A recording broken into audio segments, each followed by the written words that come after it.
This is the suitcase in which Jason Chen stuffed the 98-pound body of Jasmine. That's where I'm going to begin the story. Except I want you to remember that as you hear evidence in the next week, that this is not a story like the one that you read in the novel where you have to imagine the appearances of characters. The evidence that you will hear in this case is very real.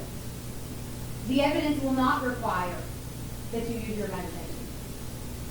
Jasmine Pace was very real. And Jason Chen really killed her. The suitcase was located in a brushy area just yards from the bank of the Tennessee River and right off of Suck Creek Road. In it was the body of Jasmine Pace, who had been placed in a fetal position inside of 3 black trash bags. Her right ankle was handcuffed to her right wrist. Her left ankle had been shackled to her right arm.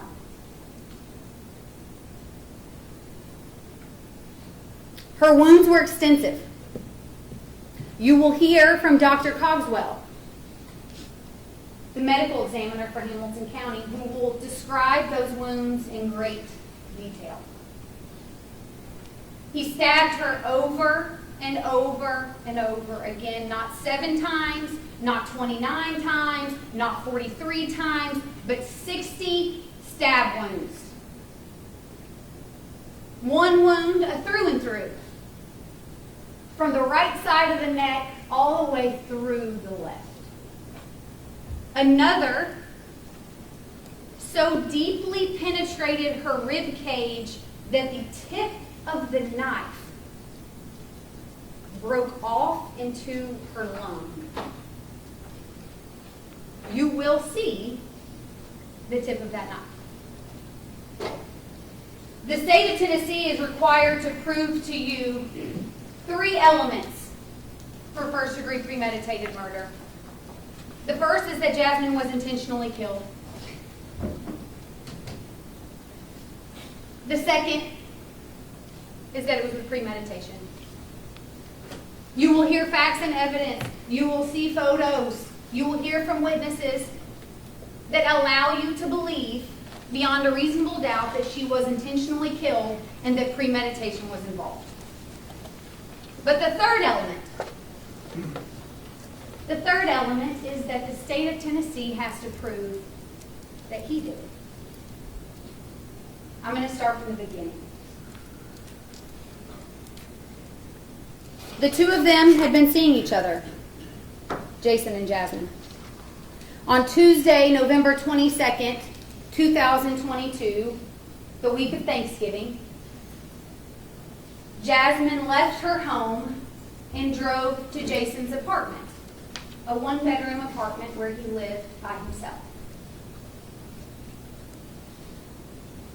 She was never heard from again after November 23rd. After November 23rd, 2022, her friends and family never heard from her. She never returned home, and she missed Thanksgiving. Like most families would, they knew something was wrong. You will learn that Jasmine's family quickly suspected that Jason Chen had something to do with her disappearance. Despite the family's best efforts to get the police department involved, initially the Chattanooga Police Department was of no help. Jasmine's family was forced to take matters into their own hands. So, on November 26th, 2022, you will learn that Jasmine's family broke into his apartment. You will hear that. You will hear that they were trying to find their daughter and their sister, and that they went in to his apartment. Of course, Jason wasn't there. But what was there? Some of Jasmine's belongings, including her driver's license and her credit cards. You will hear from a mother who was desperate to find her daughter. Eventually, and only because of the relentlessness of Jasmine Pace's family, the Chattanooga Police Department's Homicide Division executed a search warrant at Jason Chen's apartment on November 28, 2022. The missing persons investigation quickly became a homicide investigation when, even despite his best efforts to clean it up, Jasmine's blood was everywhere. Jasmine Pace's blood, upon the execution of the search warrant, was located all over Jason Chen's apartment. It was obvious that Jason had tried to clean it up based on the scene. You'll see those photos. You'll see photos of cleaning products, but you're also going to see video of Jason Chen on November 23rd, 2022, buying cleaning products at multiple locations. The same day that Jasmine's friends and family stopped hearing from her. You will learn that homicide investigators located Jasmine's body in this suitcase on the side of Sup Creek Road, in part due to Jason's own cell phone location records. They were able to track Jason using those cell phone location records throughout Chattanooga on the day of the 23rd. Walgreens, Walmart, most likely looking for a place to dump her body. But then eventually, at 6 p.m. on November 23rd, 2022, Jason Chen leaves his apartment with a suitcase. He enters his vehicle and he drives to Suck Creek Road.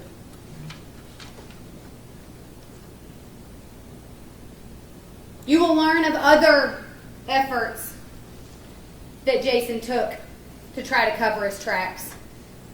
How he ditched her vehicle in a random apartment complex on Mountain Creek Road so that it was no longer at his apartment building.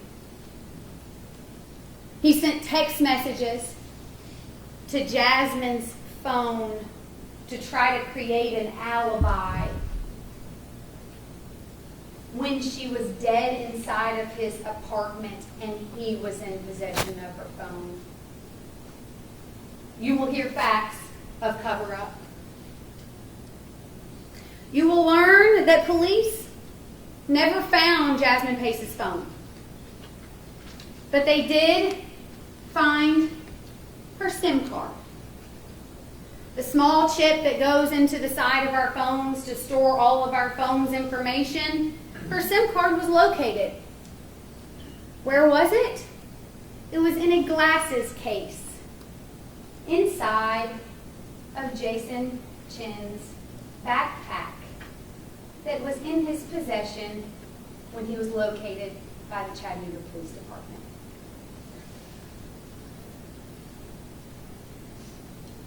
And when you think that you have seen enough evidence that Jason Chen killed Jasmine Pace, you will be convinced that he stuffed her body in this suitcase after placing it in trash bags, because you will hear from a fingerprint expert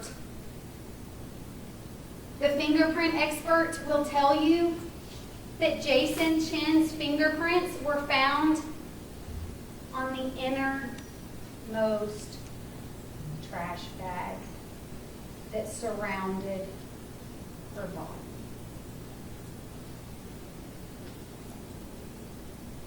In the first few days of trial, you're going to see a few witnesses that may at first seem confusing to you. Bear with me.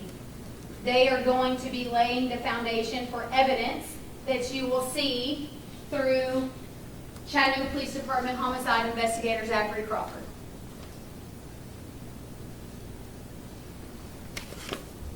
Over the course of the upcoming week, the state of Tennessee will prove to you beyond any reasonable doubt that Jason Chen handcuffed, sliced, stabbed, packaged, and discarded Jasmine Pace.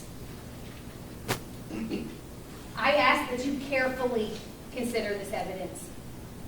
The state of Tennessee will give you the dots, and we will help you connect them. At the end of trial, I'm going to humbly ask that you find Jason Chen guilty of murdering Jasmine Pace in the first degree and then abusing her corpse. Thank you.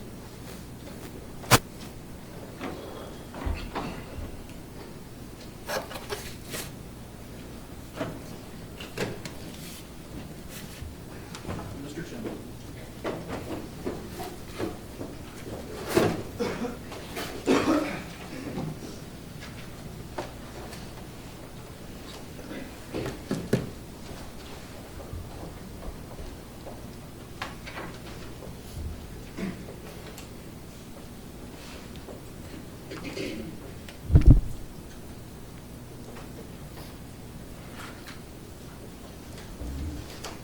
I told you when we were in Nashville that I wouldn't waste your precious time.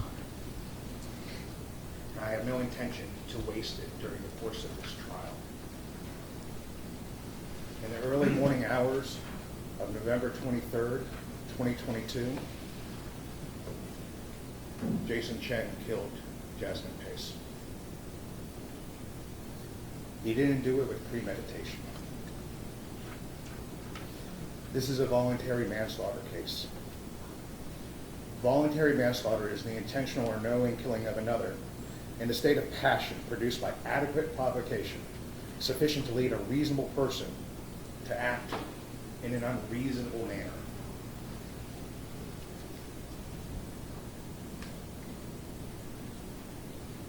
The state told you during jury selection that in order to prove first-degree murder, they don't have to prove that there was a crime, but there wasn't. The state told you in jury selection that they don't have to prove a motive. There isn't. What the state does have to do is prove premeditation. And it can't, because there wasn't.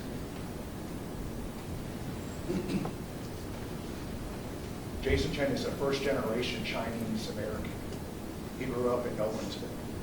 His parents worked at a Chinese restaurant, worked very hard bringing him up.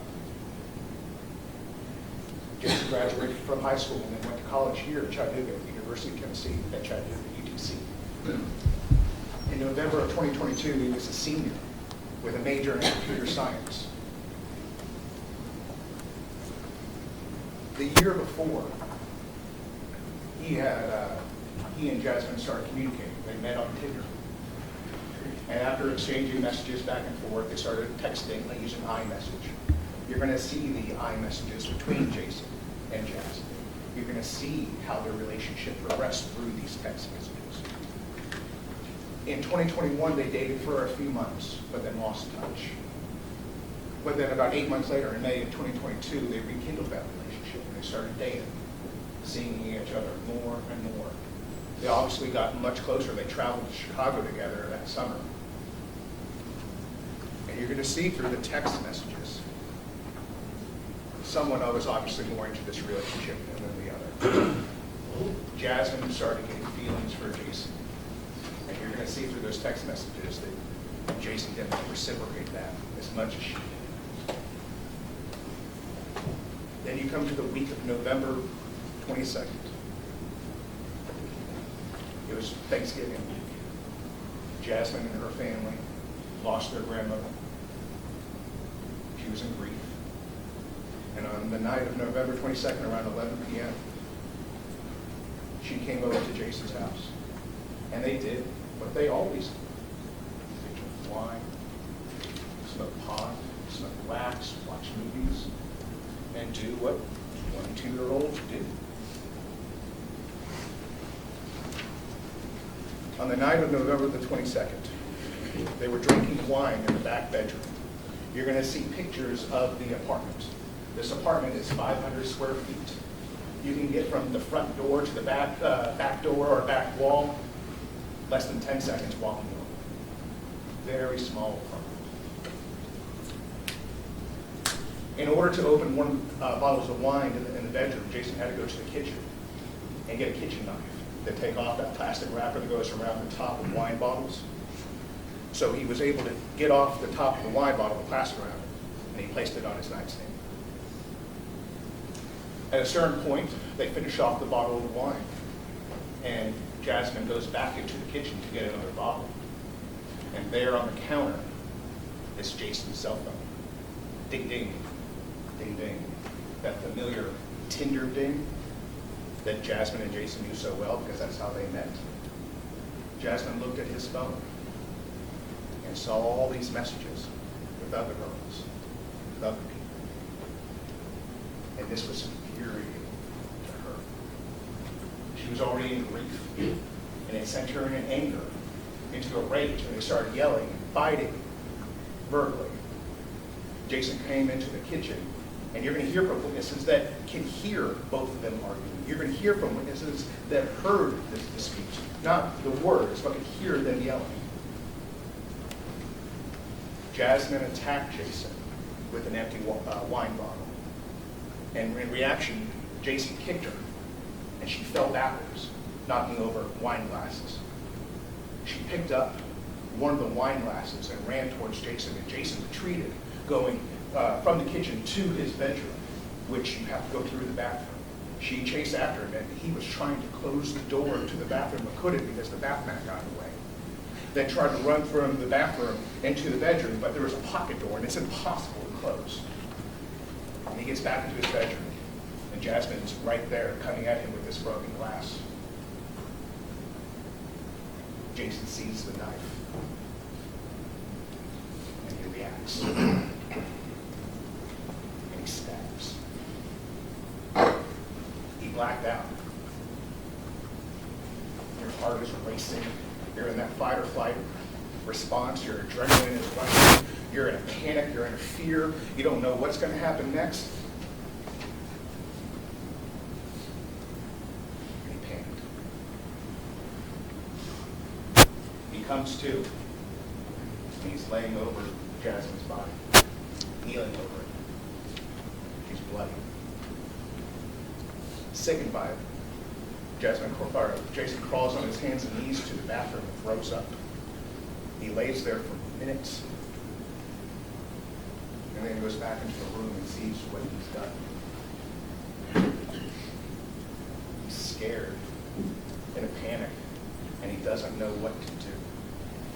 And I wish I was telling you right now that he called 911, that he called the police, but he didn't. He should have. But even if he had called the police, I still think that we'd be having the same trial today, arguing the exact same issues. From there, Jason decides that he has to cover this up. He has to hide what he's done.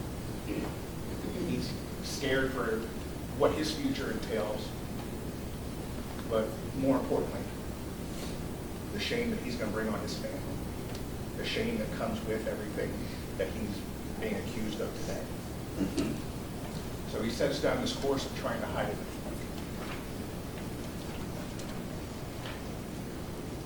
He places Jasmine in trash bags, puts the handcuffs on her after she is dead, so that way she can fit into the trash bags, and so that he can put her into that suitcase. And where he then takes her body in that suitcase and drops her by the banks of the Tennessee River here in Chattanooga. He then sets on a course to try to clean up the apartment to his best of his ability. He does a poor job. He tries to hide the fact that what he did by texting her parents, texting Jasmine's parents, by pretending to be her on social media. Whatever he can do to give himself an alibi in his eyes. It's selfish and it's wrong. But he panicked and he thought this was the best course of action.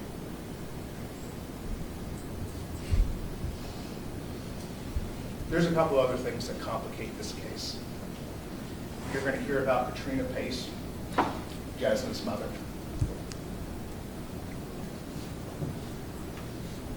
Any person whose child is missing, who would go to such lengths and have such courage, should be commended. She broke into Jason's apartment to search for her daughter. She also went in other times than that first time. She went in at least 3 or 4 other times, doing 2 things. One, contaminating the scene. She couldn't have known what had happened there. I don't think that she purposefully contaminated it. But what that's going to show in the evidence is the state's going to show you what's called luminol, blue star agent. That reacts with blood, and it creates a blue image. The cleaning materials and the blood that Jason cleaned up was tracked by Katrina Pace, all of her family that went in and out of this apartment. It was tracked by law enforcement officers going in and out, tracking it all through the apartment. Police, in this case, Chattanooga Police Department, and I'm embarrassed to say it, they were incompetent and impotent and unable to help Katrina Pace. In order to incentivize, in order to get the Chattanooga Police Department to look for look for Katrina's missing daughter, to get them to go and look for Jason and to arrest him, she had to stage the scene. She, or perhaps others, I don't know, went into Jason's apartment after meeting with the Chattanooga Police Department to make the scene look more incriminating than it actually was.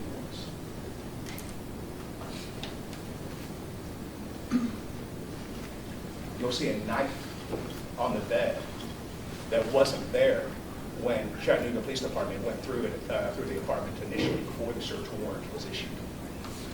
You're going to see the differences between what the apartment looked like beforehand and what it looked like after. The second issue is the incompetency and the ineffectiveness of the Chattanooga Police Department. You're going to hear Zach Crawford, you're going to hear him testify at this trial that he told Katrina Pace and her family that he would tarnish this investigation if it meant bringing Jasmine back. Well, that begs the question, what did he do, or what could he have done to tarnish this investigation? What could he have done to manufacture premeditation so the state could show that to you today and over the course of this week? I promised you not to waste your time. The state's talking about fingerprints on trash bags, DNA found at the scene. I don't intend to ask many questions about any of that. The only issue in this case is whether there's premeditation. If there is no premeditation, this is not first-degree murder. This killing didn't happen after calm and cool reflection as the law requires. This is Jason, after being sufficiently provoked, after having his girlfriend run at him with a bottle, with a broken glass and him reacting in a panic, but acting irrationally. Jason Chen is guilty, but he's not guilty of the crime that he's charged with.